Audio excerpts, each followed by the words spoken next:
Hello folks, in this video we will talk about the first topic of chapter 4, chemical bonds, and more specifically we're going to discuss ionic bonds and covalent bonds, okay, what the difference between them, um, how do we decide a bond whether it's ionic bond or covalent bond. That's going to be our focus. Okay. The first thing is, let's take a look at this slide. This slide shows you that something about water. Okay, it's like a magic actually. If you take a look at water, the formula of water, let me write it here. It's H2O. You probably know it already because it's one of the most common chemicals in our daily life. Well, it has two elements in this compound, hydrogen and oxygen. And one of the synthetic methods for to get water is to use the hydrogen gas and oxygen gas to react with each other. And if you take a look at the properties of hydrogen gas, it's the boiling point is extremely low, and of course it's a gas and it's explosive. For oxygen, boiling point is also quite low, gas molecules, and it's necessary for you to get fire. Okay, mm. But if you take a look at water, the boiling point of water is 100 degrees Celsius, which is much higher than the boiling point of both starting materials, and it is a liquid. And also, unlike hydrogen gas and oxygen gas, you actually can use water to distinguish fire. Okay, so this the bottom picture shows you, the two gaseous molecules, and this is how the water molecule, interact with each other to form this kind of liquid. Okay, so here the message is, why do we have such dramatic difference among those three species? Okay, and the answer is the bond.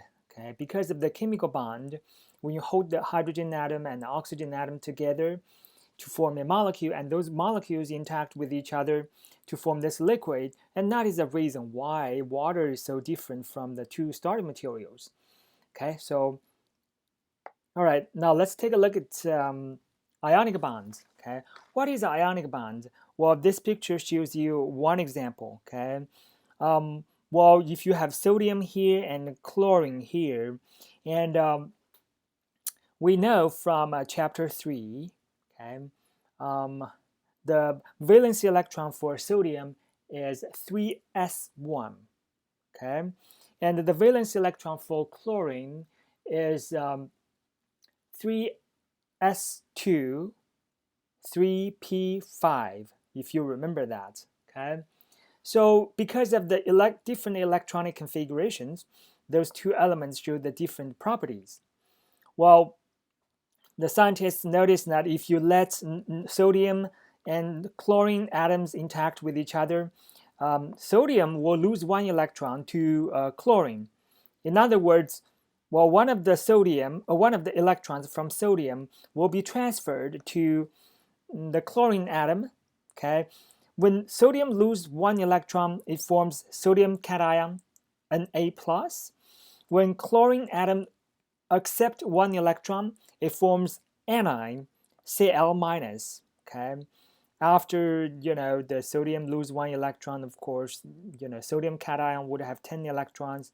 Chlorine, after it gets one more electron, the number of electrons come increased from 17 to 18.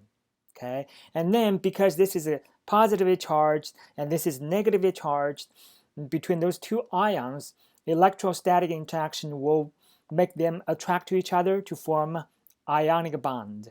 Okay, and this kind of ionic bond will organize the anion and cations in the highly organized pattern.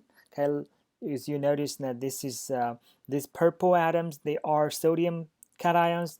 The green ions, they are chloride. So one by one, they are interacting with each other and form a certain pattern. Okay, and this is how the sodium chloride looks like. And when you look at this sodium chloride, a crystal, it looks very different from sodium metal, the starting material, and a chlorine gas, which is this kind of light yellow gaseous molecule. Okay, so what can we learn from this example?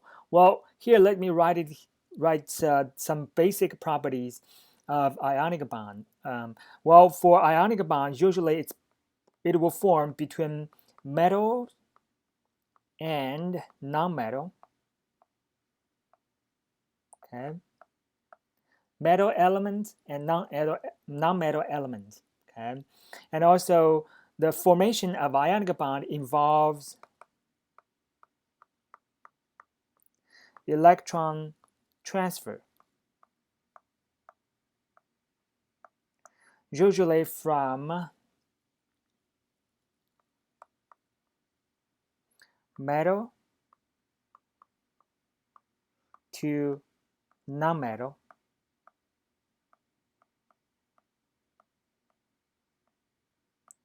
Okay, so the second property. And the nature of ionic bond actually would be electrostatic interaction. Electrostatic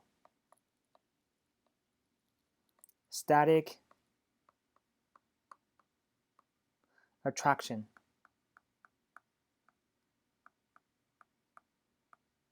Okay, because it's one ion is positively charged, the other ion is negatively charged. Okay, and also the results for this electrostatic interaction among many cations and anions will form complicated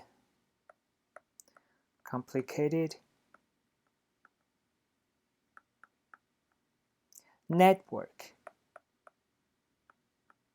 Okay, as shown in this diagram. Okay,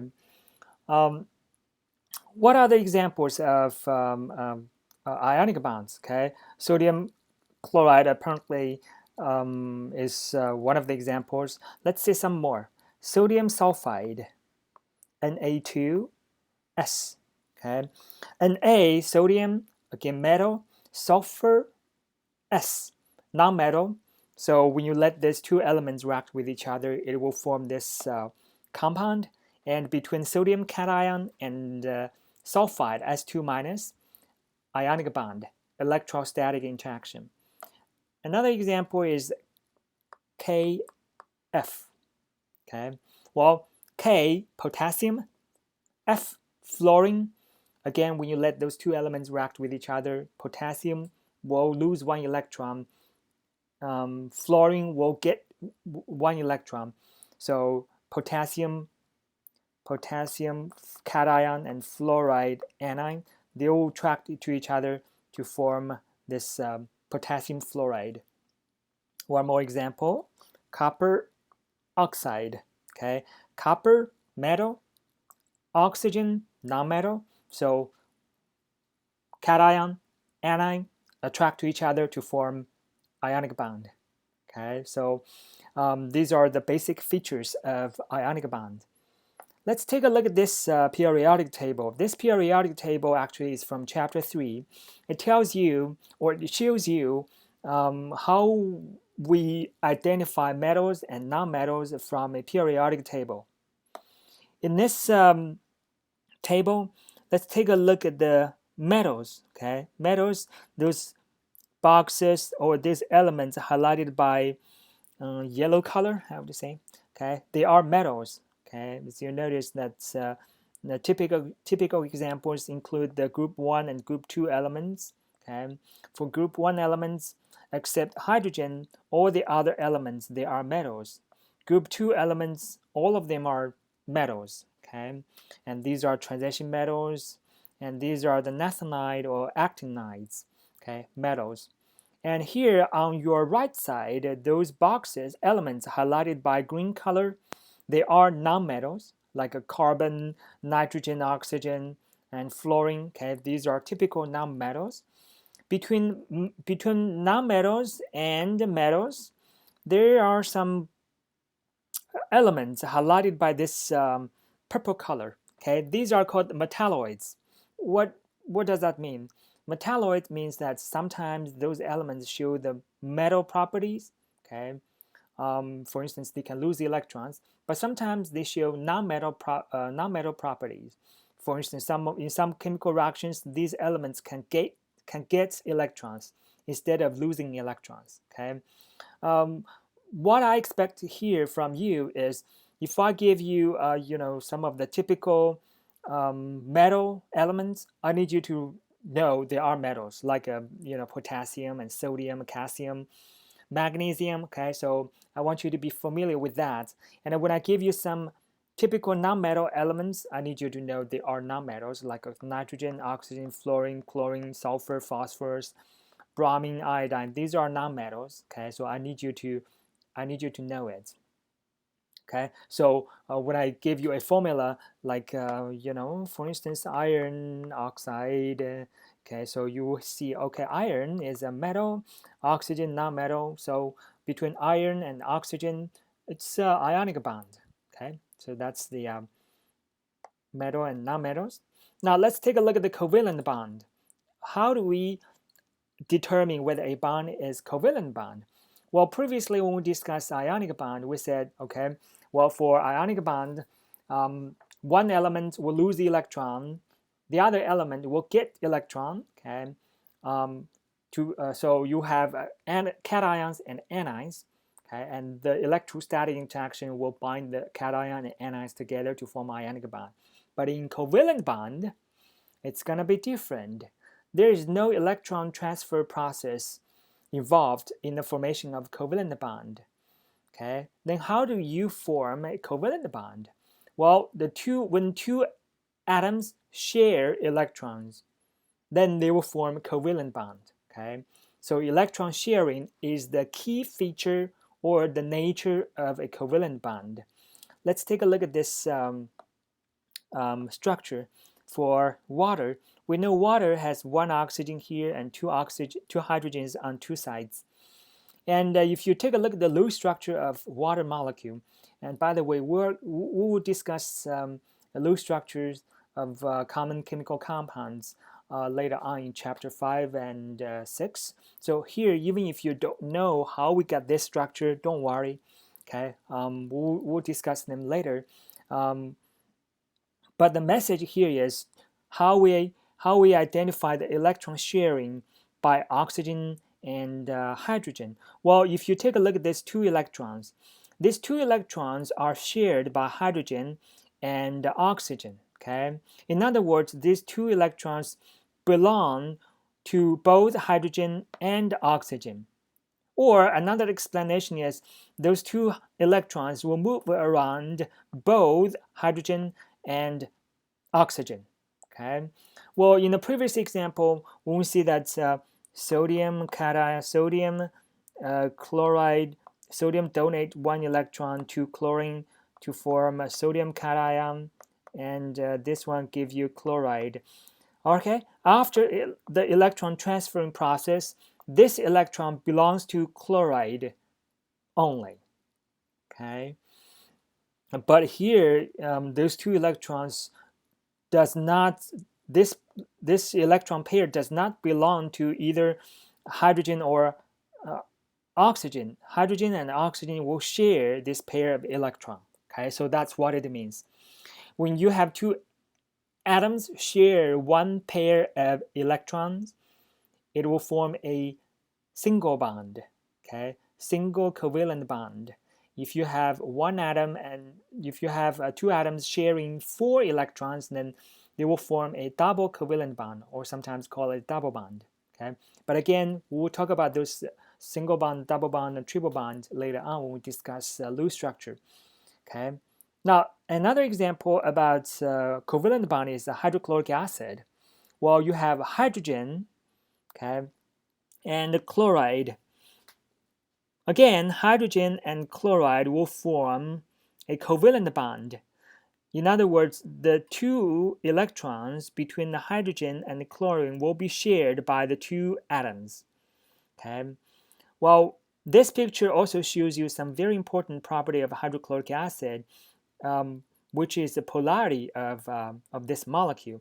In other words, hydrogen side is positively charged, chloride side is negatively charged. This is related to the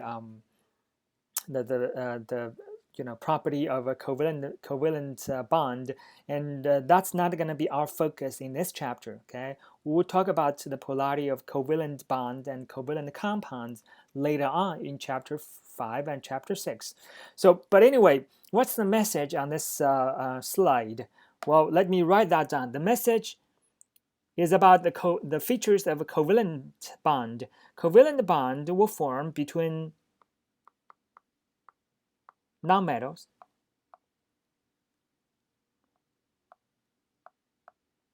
Nonmetals, okay, and the two atoms will share electrons, okay, and instead of forming complicated network, okay, like ionic bonds, ionic compounds, for most of the compound with covalent bonds, they will form independent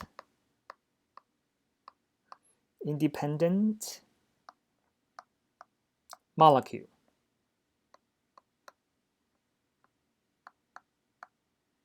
Okay, for instance, for water, okay, H2O itself is a molecule. It does not interact with other water molecules through chemical bonds. Okay, hydrochloric acid, it's an independent molecule. It does not interact with other HCl molecules through chemical bonds. Well, if you need to take a Chem 2, in chapter 11, you will learn how the covalent molecules interact with each other through the intermolecular forces. Here, we are talking about the intramolecular forces. Okay, in other words, the interaction within a molecule. Okay, all right. So these are covalent compound. Okay. Now let's move on and take a look at side-by-side comparison between ionic bond and covalent bond. Okay, well, on your right side, ionic bond, again, electron transferring process. One atom lose one electron to form cation, positive ion. One atom accept one electron to form anion, negative ion. So electrostatic interaction. On your left side, covalent bond, share electrons. Okay, so these two electrons are purposely put in between the two atoms. And here you can see that two electrons belongs to this anions only. Okay, so I hope this slide tells you the difference between the ionic bond and covalent bond more clearly. All right, some quick practice. Classify the bonds in each compound as ionic or covalent bonds. Okay, well, like we discussed a moment ago, when you have metal and non-metal interacting with each other, most likely would be ionic bond. When you have non-metal elements interacting with each other, covalent bond. So in other words, once you identify what the elements are, either metal or non-metal, you should be able to figure out whether it's covalent bond or ionic bond. Let's take a look at this first one, A, CH2, Cl2. Well, for carbon, non-metal, hydrogen, non-metal, chlorine, non-metal, so this will be covalent. Okay, covalent. CS2, carbon, non-metal, sulfur, non-metal, again would be covalent. Okay, C, calcium oxide, Ca, metal, group 2. Okay, group 2 elements, all of them are metals. So Ca, calcium, metal, oxygen, non-metal, so apparently this one is going to be ionic. Okay, how about the last one? Iron sulfide, iron, metal, sulfur, non-metal. Okay, so again, this is going to be ionic. Okay, so this is how we identify covalent bond and ionic bond. Okay, all right. Now let's take a look at the formula. Okay, we've already seen the formulas, some of the formulas, like water. Okay, whoops, like water here. Okay, and you get some ideas about the composition of water molecule. Well, it has 2 hydrogens and 1 oxygen. Okay, but how do we define formulas? Actually, in chemistry, there are 2 types of formulas: empirical formula and molecular formula. I put the definition of both concepts in this on this slide, so you can compare. For empirical formula, that's going to be a formula indicates the simplest positive integer ratio of atoms present in the compound. Okay, let me highlight this. Okay, so that's simplest positive integer ratio. For a molecular formula, a formula indicates the actual positive integer ratio. Okay, so that's the difference between the two. Let me give you some example. Let's take a look at this hydrogen peroxide, H2O2. This is the molecular formula of H2O2, hydrogen peroxide, which is a very common household chemicals in our daily life. Well, you can see that for each H2O2 molecule, it has 2 hydrogens and 2 oxygens. Okay, so these 2 and the 2 represents the actual positive integer ratio of the atoms. So 2 to 2. Okay, sometimes you call it, every 2 hydrogen atoms, versus 2 oxygen atoms. Okay, so but what's the empirical formula of hydrogen peroxide? Well, remember, empirical formula is a formula indicates the simplest positive integer ratio. Well, what does that mean? Well, it means that if you can make this formula simpler, okay, by dividing the greatest common factor of those positive integers, then you get the empirical formula. What do I mean by that? Well, for 2 and 2, the greatest common factor of those 2 numbers is 2. So if you divide both 2's by 2, you will get HO. Okay, so let me write a line here. Divided by 2.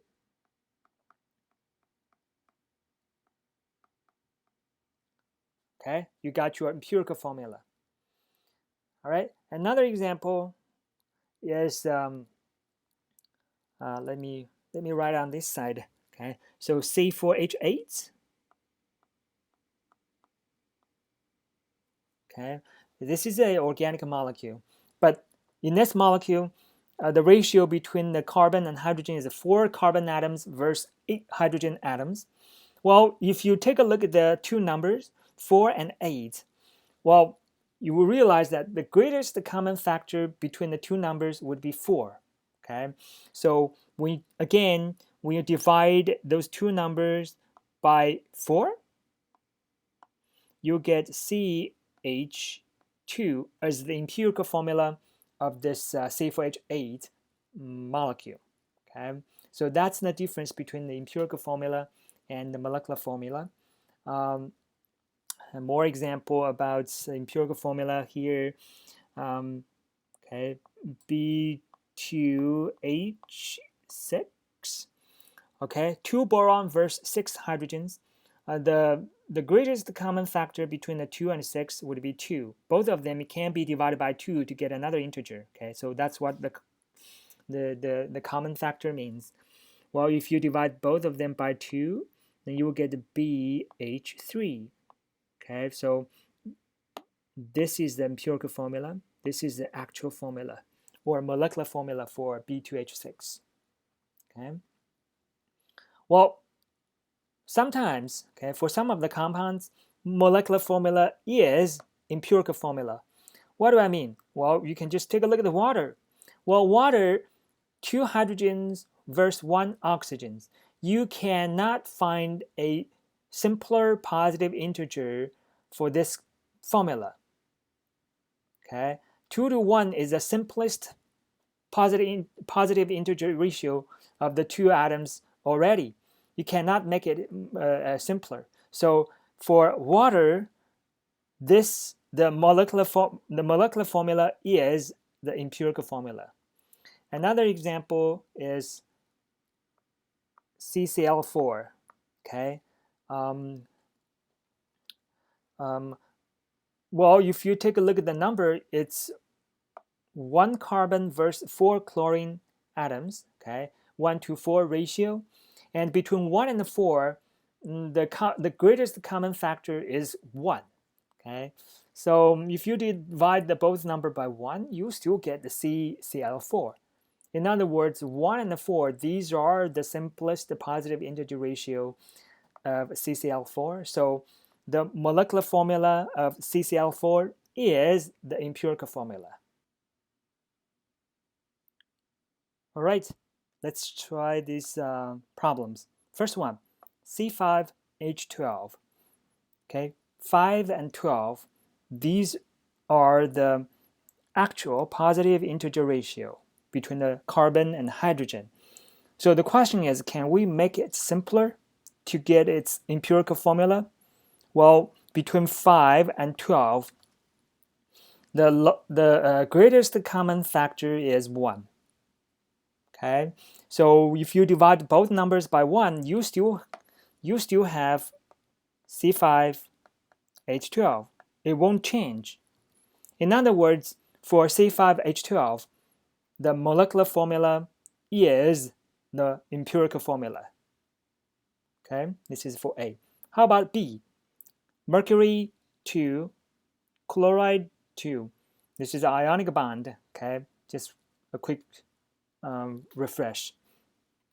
Well, 2 and 2, apparently you can make it simpler because for both 2's, the greatest common factor is 2. So if you divide both numbers by 2, you have mercury chloride. Okay, so this is the empirical formula. You can make it simpler. How about the last one, C? C2H4O2. 2, 4, 2. What's the greatest common factor? Well, it is 2 still. Okay, if you divide all three numbers by 2, you will get CH2O. Well, this is the formula that can show you the simplest positive integer ratio among the three elements. Okay, so this is the empirical formula for this compound. All right, folks, let me know if you have any questions.